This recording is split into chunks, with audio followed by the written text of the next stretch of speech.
Hello guys, welcome back. हमारा चल रहा था पॉलिटी में हमको कवर करना था यूनियन, जो हमारा भाग 5 में आता है। ये हमारा आर्टिकल 52 से लेके जाता है 151 तक। हमने बात कर ली है 52 से लेके 75 तक, जिसमें हमारा राष्ट्रपति 52 से लेके 62 और एक हमारा उपराष्ट्रपति पूरी तरह से 63 से लगभग 70 बोल सकते हैं, हमने उसको कवर भी कर लिया है। और एक और हमारा टॉपिक था जिसको बोलते हैं काउंसिल ऑफ मिनिस्टर, यानी मंत्री परिषद, हमने उसके बारे में भी बात कर ली है। आप उसको पीछे जाके देख सकते हैं, मतलब यहाँ आपको लिंक मिल जाएगा आई बटन में, ठीक है।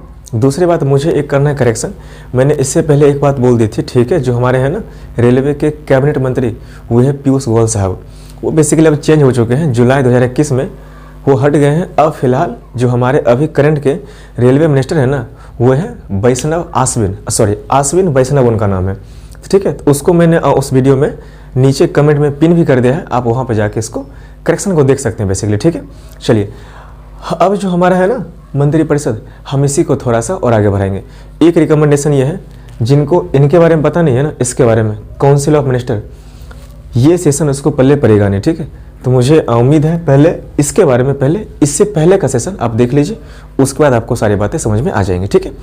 चलिए थोड़ा सा हम इसको रिकैप करते हैं। अब सिंपल समझिए, आर्टिकल 74 हमारा यही बोलता है कि जो हमारे प्रेसिडेंट साहब हैं, उनको सलाह देने के लिए कि ठीक है हमारा कंट्री कैसे रन करेगा, उसके लिए एक मंत्री का ना ग्रुप होगा। हम उसी को बेसिकली बोलते हैं काउंसिल ऑफ मिनिस्टर। उसमें बेसिकली हमारे आते हैं कैबिनेट मंत्री भी आते हैं, उसमें हमारे आते हैं स्टेट मिनिस्टर मतलब राज्य मंत्री भी आते हैं, और एक हमारे आते हैं डिप्टी मिनिस्टर मतलब उप मंत्री। और इस सभी मंत्री के हेड हमारे हो गए प्रधानमंत्री।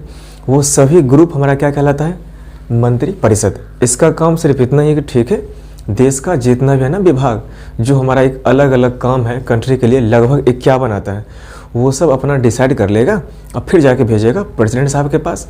वो अगर साइन कर दिए तो वो हमारे कंट्री में इम्प्लीमेंट हो जाएगा वो नियम। ये इसी को बोलते हैं काउंसिल ऑफ मिनिस्टर। इसके बारे में मैंने डिटेल से बात कर ही ली है। अब बात करते हैं एक और ग्रुप जिसको बोलते हैं मंत्रिमंडल। इसका हिंदी ये होता है, ठीक है, ग्रुप ऑफ मिनिस्टर मतलब इंग्लिश उसका, ठीक है। अब सिंपल समझिए, मंत्री परिषद यहाँ पे है, कई सारा ग्रुप यहाँ पे है बेसिकली, मतलब कई सारे मंत्री इसमें बैठे हुए हैं। हो सकता है वो काम काफ़ी स्लो करे या काफ़ी देरी से करे। अब मुझे बताइए, जो हमारी सरकार है ना, वो क्या करते हैं, काम करते हैं, इसी मंत्री परिषद में से कुछ मंत्री को उठा के यहाँ पे एक अलग ग्रुप बनाते हैं, और इसका काम ये रहेगा कि उस काम को जल्दी करेगा, बस इतना ही काम है। इसको बोलेंगे मंत्रिमंडल या फिर ग्रुप ऑफ मिनिस्टर। दूसरी बात, इस मंत्रिमंडल के ग्रुप के लिए ना हमारे संविधान में कहीं लिखा नहीं गया है कि आप बना लो। ये सरकार हमारी अपनी सुविधा के लिए ऐसा बनाई है कि ठीक है, ताकि जो मुझे कंट्री के लिए बनाना हुआ नियम वो जल्दी से हो जाएगा। बस मंत्री परिषद अपना काम कर रहा है, कोई दिक्कत है नहीं, उससे तेज़ी से ये काम कर सकता है, लेकिन काम दोनों का सेम ही है। अब सिंपल समझिए, जो हमारे काउंसिल ऑफ मिनिस्टर हैं उसमें मंत्री बैठे हुए हैं। अब उनको डिसाइड करना, ठीक है, हमारे रोड के लिए ना एक नियम बनाएंगे। वो विचार कर लिए, और जैसे विचार कर लेंगे ना तो पेज पे लिखेंगे। पेज पे लिखने के बाद कहाँ भेजेंगे, मंत्रिमंडल में। जब ये तुरंत डिसाइड कर लेगा हाँ करना चाहिए, ये काफ़ी जल्दी कर लेगा, और कहाँ भेज देंगे, राष्ट्रपति साहब के पास। बस हो जाएगा, नियम बन जाएगा। ऐसे लोकसभा में बिल तो पास करवाएगा ना, तो यहीं पे हो जाता है, ठीक है ना। चलिए, तो ये नियम के बारे में सोचेगा और ये जल्दी से इसको अप्लाई करवाने की कोशिश करेगा। दोनों का काम से भी है। अब मुझे बताइए, यहाँ पे जो भी था मंत्री, इसमें से कैबिनेट मंत्री उठ के इसमें आएगा और इसका राज्य मंत्री भी उठ के इसमें आएगा, बस इतना ही लोग आएगा इसमें। तो क्या बोल पाएंगे, जो हमारे मंत्रिमंडल है उसमें कैबिनेट मंत्री, राज्य मंत्री इंडिपेंडेंट चार्ज या राज्य मंत्री स्वतंत्र प्रभार, इसके बारे में मैंने बात कर ली। और इसके जो हेड है ना, वो पीएम साहब, वो भी आएंगे, ठीक है ना। आप कल्पना कीजिए, ये मेरे पास डब्बा है किसका, मंत्रिमंडल का। यहाँ पे सीसीसी मतलब कैबिनेट मंत्री बैठे हुए हैं, यहाँ बैठे हुए राज्य मंत्री बैठे हुए हैं, यहाँ पे डिप्टी मंत्री बैठे हुए हैं। अब इसमें से ना कुछ कैबिनेट मंत्री को उठा के यहाँ पर रख देंगे, कुछ राज्य मंत्री यानी स्टेट मिनिस्टर को उठा के यहाँ पर रख देंगे, और हमारे पीएम साहब खुद भी यहाँ पर आ जाएंगे। ये ग्रुप कहलाएगा मंत्रिमंडल। ये तो हमारा ही है मंत्री परिषद। ऑब्वियस सी बात है, इसमें जो मंत्रियों की संख्या है इससे कम ही होगा ना, क्योंकि इसी से तो उठ के आया है, ऑब्वियस सी बात है, ठीक है। इसका भी हेड पूछेगा, ठीक है, मंत्री परिषद का हेड तो भी होगा हमारे पीएम साहब, और जो हमारा मंत्रिमंडल है उसका हेड भी हमारे प्रधानमंत्री साहब ही होते हैं। इतनी बात समझ गए। दूसरी बात, अच्छा, ये जो है ना हमारा जल्दी में फैसला लेने के लिए, पहले मैंने यहाँ पे लिखा था जल्दबाजी में गलती भी तो हो सकते हैं ना, तो क्विक डिसीजन, काफ़ी जल्दी से डिसीजन मतलब डिसाइड कर सके, इसी के लिए ये ग्रुप बनाया गया है। दूसरी बात, ये अपनी सुविधा के लिए ग्रुप में है। ऐसा बात नहीं है कि कंपलसरी है, सरकार बनाएगी ही बनाएगी, ठीक है ना, कहीं पे ये संविधान में लिखा नहीं गया था, ठीक है। तो ये हमारे सुविधा के लिए। दूसरी बात, अच्छा मैंने ये बोला था जो हमारे है ना मंत्रिपरिषद, जो हमारे कैबिनेट मंत्री हैं उनके अंदर कौन काम करता है? राज्य मंत्री। राज्य मंत्री के अंदर कौन काम करता है? उप मंत्री। मान लेते हैं कैबिनेट मंत्री का तबीयत खराब है, तो ऑब्वियस सी बात है उसका काम कौन देखेगा? राज्य मंत्री। उनका भी तबीयत खराब है तो कौन देखेगा? उप मंत्री। अगर हम मान लेते हैं उनका भी तबीयत खराब हो गया, तब कौन देखेंगे? तब पीएम साहब क्या बोलेंगे?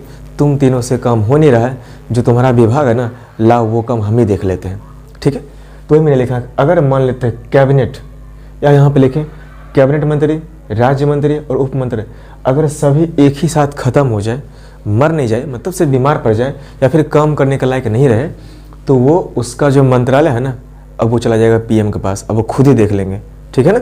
चलिए वही मैंने यहाँ पे लिखा है कि अगर ये कैबिनेट अगर ख़त्म हो जाएगा तो जाएगा स्टेट मिनिस्टर के पास, अगर ये ख़त्म हो गया तो जाएगा डिप्टी मिनिस्टर के पास, अगर वो ख़त्म हो जाएगा तो जाएगा पीएम के पास। अब ये मत बोलिएगा ठीक है पीएम भी ख़त्म हो जाए तो पीएम ख़त्म हो जाए तो क्या दिक्कत है? जो हमारा मंत्री परिषद है उसका हेड तो पीएम था, अब वो भंग हो जाएगा, अब फिर से नया पीएम को चुना जाएगा, अपना वो ले लेगा, अब फिर जब टाइम मिल जाएगा तो फिर से नया कैबिनेट मंत्री फिर से किसी को बना दिया जाएगा। इसमें कौन सी बड़ी बात है, ठीक है। चलिए उसके बाद देखिएगा एक और हमारा ग्रुप होता है, तो आप मंत्री परिषद समझ गए, मंत्रिमंडल समझ गए, एक और हमारा ग्रुप होता है। आप खुद सोचिए, जो हमारा मंत्री परिषद था उसमें क्या था? उसमें यही था कि ठीक है जितना भी है ना कैबिनेट मंत्री, उसका काम अलग अलग है, कोई एक दूसरे को इंटरफेयर करेगा नहीं। अगर तुमको काम मिला है रोड वाला तो तुम सिर्फ रोड ही देखोगे, तुमको काम मिला है रेल वाला तो तुम सिर्फ रेल ही देखोगे, तुमको काम मिला है कोयला वाला तो तुम सिर्फ कोयला को ही देखोगे।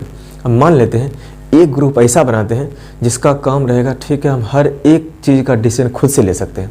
वहाँ पे सबको अलग अलग काम करने को मिला था ना, तो एक ऐसा ग्रुप भी हमारे इंडिया में है जिसका काम है ठीक है इंडिया का कोई भी होगा ना डिसीजन किसी भी चीज़ पे, चाहे रोड पे हो, चाहे रेलवे पे हो, चाहे एजुकेशन के लिए हो, चाहे हेल्थ के लिए हो, हर एक चीज़ का डिसीजन खुद ही ले सकता है। उसी को बोलते हैं योजना आयोग। ये बेसिकली नाम है पुराना वाला, अब ये नाम चेंज हो चुका है, इसको बोलता है नीति आयोग। इस नीति आयोग के हेड भी हमारे पीएम साहब ही होते हैं। तो इस ग्रुप में जो लोग हैं ना वो हर एक विभाग का फैसला खुद ही ले सकते हैं।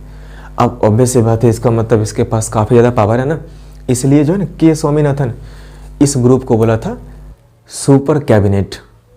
Welcome back again. हमने बात ये किया था ठीक है एक ऐसा भी ग्रुप है जिसको बोलते हैं योजना आयोग, ये नाम था पुराना वाला, अब हो गया नीति आयोग। इसका काम है ठीक है हम हर एक पोर्टफोलियो मतलब हर एक विभाग का, हर एक मिनिस्ट्री का ना हम खुद से डिसाइड ले भी सकते हैं, और इसके अध्यक्ष यानी इसके हेड भी हमारे पीएम साहब ही होते हैं, ठीक है। तो वही मैंने लिखा कि ठीक है नाम है पुराना वाला, इसको बोलते हैं योजना आयोग। अभी का नाम पूछे तो नीति आयोग। इसमें सभी मंत्रालय के लिए निर्णय पूरे कंट्री के लिए हम ले सकते हैं, ठीक है, और अध्यक्ष हमारे पीएम साहब हो गए बस। और ऑब्वियस सी बात है अगर इतना बड़ा ग्रुप है तो हम इसको बोल सकते हैं सुपर कैबिनेट, और ये वर्ड बोलने वाले पहले व्यक्ति थे हमारे के स्वामीनाथन, ठीक है। ये बेसिकली एक इकोनॉमिस्ट थे, अर्थशास्त्री थे, ठीक है। चलिए अब बात करते हैं एक हमारा किचन कैबिनेट। किचन नाम से मालूम होता है हमारा घरेलू मामला, ऑब्वियस सी बात है ना। अब देखिए जो भी हमारे मंत्री हैं उसमें से हो सकता है कि ठीक है कोई काफ़ी क्लोज रहा होगा, क्लोज कहने का मतलब काफ़ी दोस्ती रहा होगा ना, तो उस ग्रुप में ना जो हमारे मंत्री परिषद हैं या फिर जो भी मंत्री हैं वो सब क्या करते हैं, एक बोलते ठीक है एक अपना खुद का अलग ग्रुप बनाएंगे जिसमें सिर्फ अपने खास लोग रहेंगे, रिश्तेदार टाइप के समझ सकते हैं। अब ऐसा ज़रूरी है नहीं कि ठीक है सगा भाई हमेशा हो, मेरे कहने का मतलब हो सकता है एक मंत्री और एक उसका दोस्त वो भी शामिल हो सकता है। तो पीएम साहब क्या करते हैं एक अपना खास मंत्री को ना अपना एक अलग सा ग्रुप बनाते हैं, ठीक है ना। अब सेल्फिशनेस नहीं बोल सकते इसमें, इसका भी कुछ पर्पस होता है कि ठीक है कुछ काम कंट्री के लिए कर सकते हैं, ठीक है। तो इसको बोलते हैं किचन कैबिनेट, ठीक है। इसमें सिंपल सी बात है पीएम रहेंगे और उसके फैमिली वाले लोग रहेंगे। अमित शाह जी भी तो है ना, हमारे संबित पात्रा जी बीजेपी के हैं वो भी तो है ना, मतलब कुछ खास लोग जो काफ़ी क्लोज रहे होंगे, घनिष्ठ दोस्त रहे होंगे, उसका एक अलग सा ग्रुप होता है, ठीक है ना।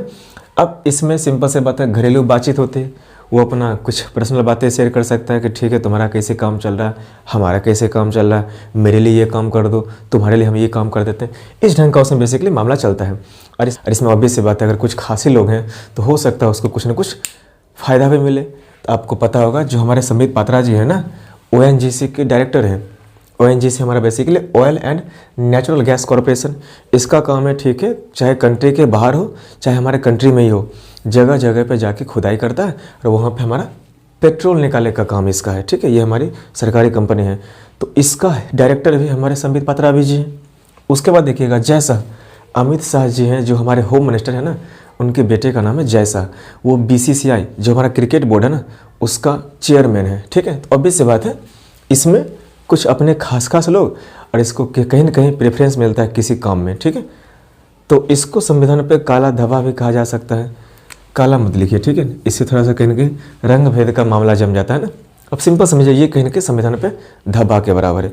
ये होना नहीं चाहिए, ये इसे शुरुआत से ही है, ऐसा कोई बात नहीं, इससे उतना कोई इफेक्ट पड़ता नहीं है। हाँ, लेकिन इस पर ना जो ऑफिसर्स लोग हैं, जो हमारे हैं ना एग्जीक्यूटिव, उस पर कहीं ना कहीं प्रेशर पड़ता है। अभी कुछ दिन पहले का केस सुने होंगे ना, जो अहमदाबाद में जो हमारे मोदी साहब जी हैं ना, उनकी भतीजी का पर्स गायब हो गया था। जो हमारे किचन मंत्री हैं, ऑब्वियस बात, उसके हेड भी वही होंगे हमारे PM साहब। वो इतना जल्दी काम करवाए कि 24 घंटा के अंदर उस चोर को पकड़ लिया गया। तो ये पावर होता है किचन मंत्री का। इसमें सिंपल सी बात है, वो थोड़ा सा कहीं अपना काम ही देखते हैं, ठीक है ना। चलिए, इससे कंट्री का कोई नुकसान होता नहीं है, ठीक है। तो आप प्लीज़ इसको निगेटिव ना लें। चलिए अब बात करते हैं थोड़ा सा, एक हमारा होता अतिरिक्त प्रभार। अब मान लीजिए हमारे हैं एक कैबिनेट मंत्री रेल वाले, मान लेते हैं, और एक हमारे रोड वाले। हो सकता है रोड वाले जो मंत्री है ना, उनका एक्सीडेंट रोड पे हो गया हो, तो अब जो रेल वाले हैं वो बोलेगा एक काम करते हैं, रोड वाला जो मंत्री है ना वो भी हम ही देख लेते हैं। तो अगर कोई एक व्यक्ति एक से ज़्यादा मंत्रालय देखेगा ना खुद को, मतलब खुद से देखेगा, हम उसी को बोलते हैं कि तुम्हारे ऊपर एक एक्स्ट्रा काम और बढ़ गया ना, हम उसी को बोलते हैं अतिरिक्त प्रभार। बस इसको एक एक्स्ट्रा चार्ज मिल गया। अब देखिए अरुण जेटली साहब हमारे थे ना फाइनेंस मिनिस्टर, वित्त मंत्री थे। वो एक बार वित्त मंत्री भी थे और साथ साथ वो रक्षा मंत्रालय के भी हेड बन गए थे। दूसरी बात, पीयूष गोयल साहब रेल मंत्री भी थे और वो साथ साथ कोयला मिनिस्ट्री को भी देख रहे थे। मतलब एक कैबिनेट मंत्री कई बार उसको दो काम भी देखना पड़ जाता है, क्योंकि जिसका काम था ना वो फिलहाल या तो बीमार पड़ गया है या फिर किसी वजह से वो काम को करने में असमर्थ है, ठीक है ना। तो एक व्यक्ति अगर दो काम करता है तो इसको बोलते हैं अतिरिक्त प्रभार। तो आप ये ग्रुप समझ गए ना। अब एक ग्रुप हमारा और बचता है जिसका नाम है PMO, PM ऑफिस। अब खुद सोचिए, मान लेते हैं कैबिनेट मंत्री को कोई काम मिला है, वो कर ही नहीं पा रहा है, वो नहीं है तो कौन करेगा? राज्य मंत्री, वो भी नहीं है। उप मंत्री, वो भी नहीं है, तो प्रधानमंत्री साहब। अब मान लेते PM साहब भी यहाँ पे नहीं है, वो चले गए हैं फ्रांस घूमने के लिए किसी काम से। अब कौन देखेगा? तो हमारी सरकार क्या करती है, एक ऐसा ग्रुप बनाती है जिसका काम ही होगा, जब PM साहब भी नहीं होंगे ना तो वो अपना काम देख लेगा। इसी को बोलते हैं PMO, मतलब प्राइम मिनिस्टर ऑफिस। आपको पता है इसका ट्विटर हैंडल आपको मिल जाएगा ट्विटर पे। अगर आपको PMO ऑफिस से अगर आपको ट्वीट मिलता है ना, समझ लीजिएगा वो प्रधानमंत्री का जो है ना एक मेन ऑफिस, जहाँ पे टॉप 200 से ज़्यादा IAS ऑफिसर बैठते हैं ना, वो लोग मिलकर कुछ डिसाइड करते हैं, उसके बारे में ट्वीट हमको मिलता है वहाँ पे, ठीक है ना, ट्विटर वाला। चलिए इसको बोलते हैं PMO, PM ऑफिस या प्राइम मिनिस्टर ऑफिस, ठीक है। दूसरी बात, अब यहाँ समझिए उसमें लगभग 200 से ज़्यादा IAS ऑफिसर होते हैं। IAS ऑफिसर किसको बोलते हैं? इंडियन एडमिनिस्ट्रेटिव सर्विस, इसका मतलब भारतीय प्रशासनिक सेवा। जो आपका IAS है ना, वो UPSC के एग्ज़ाम देते हैं, तब जाके वो क्वालिफाई करने के बाद जाकर IAS बनते हैं। उसमें भी काफ़ी वेल एक्सपीरियंस्ड, काफ़ी टॉप लेवल के IAS ऑफिसर के सामने कौन सा MP काम करेगा? उतना बुद्धि थोड़ी उसके पास होता है। IAS ऑफिसर के पास बहुत सारा बुद्धि होता है, बहुत सारा नहीं, बहुत ज़्यादा बुद्धि होता है, ठीक है, काफ़ी एक्सपर्ट भी होता है। तो उसमें से 200 से ज़्यादा IAS ऑफिसर उसका ग्रुप बनाता है, उसको बोलते हैं PMO। अब समझिए कौन कौन सा काम कर लेता है। अब देखिए तो परमाणु कार्यक्रम, जो हमारा एटॉमिक रिसर्च सेंटर है, जो हमारा ISRO है, ये सब को मैनेज वही कर लेता है अकेले। मतलब अकेले नहीं, इसमें बहुत सारे लोग रहते हैं, वही सब करते हैं। जो एटॉमिक रिसर्च सेंटर है, जो साइंस वाला ISRO हमारा है, पल्ले पड़ेगा MP साहब को? आएगा समझ में कैबिनेट मंत्री को? नहीं आएगा। इसलिए इसके अंदर भी कभी कभी दे दिया जाता है। अदरवाइज ये आता है हमारे PM के अंदर ही आता है, ठीक है ना, चाहे ISRO वाला हो चाहे हमारा परमाणु कार्यक्रम हो, ठीक है ना। लेकिन ये लोग देख पाते हैं, समझ गए मेरी बात। चलिए, तो अगर कैबिनेट मंत्री चाहे राज्य मंत्री और PM भी नहीं हो ना, तब जाके ये चाहे परमाणु कार्यक्रम हो, चाहे ISRO वाला हो, चाहे और भी जो मिनिस्ट्री बच गया ना, वो इसके पास मिल जाएगा, ठीक है। चलिए, लेकिन जब PM साहब आ जाएंगे तो बोलेंगे ठीक है भैया लाओ हम देख लेते खुद से, ठीक है ना। मतलब PM साहब के जब वो नहीं रहेंगे ना, तब जाके ये सारा काम देखता है। मेरी बात समझ गए। चलिए अब बात करते हैं कुछ और फैक्ट की बात करते हैं। सिंपल समझिए, मंत्री सामूहिक रूप से लोकसभा के प्रति उत्तरदायी होता है। आप एक बात समझ लीजिए, जो हमारे लोकसभा में गए हैं ना, कुछ होते हैं एमपी, कुछ होते हैं मंत्री। मंत्री जिसको कुछ मिनिस्ट्री मिल गया हो या फिर उसके नीचे कोई काम करता हो उसको बोलते हैं मंत्री। बाकी सब सिर्फ संसद होता है, ठीक है ना, एमपी होता है, मेंबर ऑफ पार्लियामेंट। उसके बाद वही बोलता है कि ठीक है जो मंत्री है ना, अब जितने भी हैं कैबिनेट मंत्री, वो कोई काम करेगा, ऑब्वियस सी बात है बाकी सब जो एमपी है वो सवाल करेंगे ना, चाहे विपक्ष वाला करे चाहे सरकार वाला करे, वो तो करेगा ना सवाल कि भैया तुम कैसे काम किए हो। तो वही लिखा है, ठीक है जो हमारे मंत्री है ना, सामूहिक रूप से जितने भी है ना कैबिनेट मंत्री, वो बैठेंगे लोकसभा में और सब मिलके उससे सवाल पूछेगा कि तुम रोड का काम कैसे देखे, तुम रेल का काम ठीक से क्यों नहीं किया, तुम ये वाला ठीक से क्यों नहीं किया। सब उत्तरदायी होता है, मतलब हर एक पर्सन को लोकसभा में जाके जवाब देना पड़ेगा कि तुम ये काम कैसे किए, अगर गलत किए तो क्यों किए, ठीक है ना। इसलिए मैंने लिखा कि मंत्री सामूहिक रूप से जितना भी है कैबिनेट मंत्री, जितना भी ना मंत्रिपरिषद, सबकी बात कर रहे हैं, वो सब इसके लिए रिस्पॉन्सिबल है कि जाके बैठेगा लोकसभा में और वहाँ पर जाके सबको जवाब देगा, चाहे विपक्ष सवाल पूछे चाहे पक्ष वाला ही सवाल पूछे। उसके बाद जो मंत्री है ना, वो लोकसभा में सबसे आगे बैठता है, बाकी सब पीछे बैठेंगे। पीछे कहने का मतलब ऐसा नहीं बिल्कुल पीछे, आगे बैठेंगे बाकी सब पीछे पीछे, ठीक है ना, और वो सब सवाल करेगा आराम से, ठीक है। इसलिए आप देखते होंगे ना, जब होता है राज्यसभा का होता है चाहे लोकसभा का होता है ना, वो सेशन चलता है, आप देखते होंगे टेलीविजन पे, अमित शाह जी बाकी और भी जो मंत्री वो सब आगे बैठे आपको मिल जाएंगे, ठीक है। बाकी ऊपर में एक पंखा चलता रहता है ऐसे ऐसे करके घूम घूम के, ठीक है। उसके बाद जो मंत्री व्यक्तिगत रूप से राष्ट्रपति के प्रति उत्तरदायी होता है। हर एक मंत्री पर्सनली जाकर राष्ट्रपति को जवाब दे सकता है या फिर सब मंत्री मिलकर लोकसभा में जवाब दे सकता है। अब मान लीजिए जो बातें ऐसी है जो पूरी दुनिया जान सकती है, पूरी इंडिया जान सकती है, उसके लिए तो ठीक है लोकसभा में पूछ लो, सब मंत्री जान लेगा, कोई दिक्कत है नहीं। इसलिए लिखा है ठीक है सामूहिक रूप से लोकसभा के प्रति उत्तरदायी है। लेकिन मान लेते हैं राष्ट्रपति को ये बात जानना है कि जो हमारी आर्मी है ना, वो कितनी मारी गई थी, मान लेते हैं एक युद्ध में मान लेते हैं, तो क्या ये सबको बोलने वाली बात है। तो राष्ट्रपति क्या करेंगे, एक मंत्री को चुपचाप बुलाएंगे, किसको, रक्षा मंत्री को, उससे पूछेंगे। ऐसा थोड़ी कि पहुंच जाएंगे सीधे लोकसभा में पूछेंगे बताओ कितना मारा गया था, ऐसे में तो दिक्कत हो जाएगा ना, सब जान जाएगा, समस्या हो जाएगी। इसलिए उसको पर्सनली बुलाया जाता है कि ठीक है तुम मेरे पास आओ, मेरे ऑफिस में आओ और मुझे बताओ कि कैसे कैसे हाल रहा और कैसे कैसे हम लोग ये काम किए, किसमें, रक्षा मंत्रालय के सेंस में, या फिर देश के लिए कैसे कैसे हम लोग युद्ध लड़े थे, उसमें कितनी कैजुअलिटी हुई, कितना हमारा नुकसान हुआ, वो सारी बातें वो पर्सनल जाके ही पूछ सकते हैं। तो व्यक्तिगत रूप से हमारे राष्ट्रपति साहब एक एक मंत्री से पूछ सकते हैं और सामूहिक रूप से हर एक मंत्री लोकसभा में जाके पूछ सकता है। उसके बाद देखिए यहाँ पे मंत्री बनने के लिए सिंपल सी बात है, या तो आप लोकसभा के एमपी बन जाइए या फिर आप राज्यसभा से बन जाइए। इवन आपको राष्ट्रपति साहब 6 महीने के लिए बिना एमपी बने भी ना मंत्री बना सकते हैं। उसके बाद ठीक है जो है ना आपको 2 एंग्लो इंडियन वो भी बन सकता है मंत्री, उसमें कोई दिक्कत है नहीं। ये मैंने बात पहले ही बोल दी थी, ठीक है। उसके बाद देखिएगा एग्जाम्पल देखिएगा, उसके बाद देखिएगा मनमोहन सिंह 10 साल तक पीएम रहे थे ना, वो थे राज्यसभा से थे। उसके बाद देखिएगा जो मोदी जी हैं वो लोकसभा से हैं, वो बनारस क्षेत्र के लोकसभा से हैं और वो चुनाव जीत के कब तक हैं, 14 से लेके अभी तक फिलहाल ये है ना 14 से 19 तक, 19 से 24 तक। उसके बाद देखा जाएगा। और जो मनमोहन सिंह थे वो 2005 से लेकर 2014 तक रहे, 10 साल तक, ठीक। उसके बाद स्मृति ईरानी 2014 में इलेक्शन हार गई थी, ठीक है, लेकिन फिर भी 4-5 महीने बाद गई गुजरात से, राज्यसभा की सीट ले ली और वहाँ पर जाकर फिर से अपना मंत्री बन गए। मोदी साहब उसको बना दिए, कोई दिक्कत है नहीं।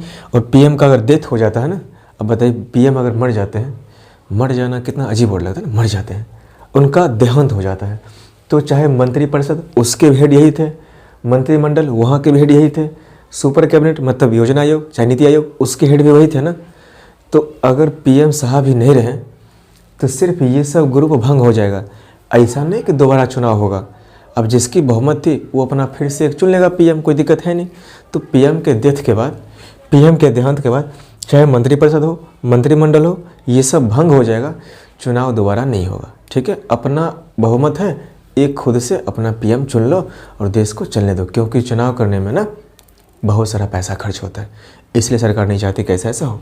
तो मेरी बात समझ गए यहाँ तक, आप इसका स्क्रीनशॉट ले भी सकते हैं, अदरवाइज मैंने इसका स्क्रीनशॉट अपलोड भी कर दिया, ठीक है, आप वहाँ से भी डाउनलोड कर सकते हैं।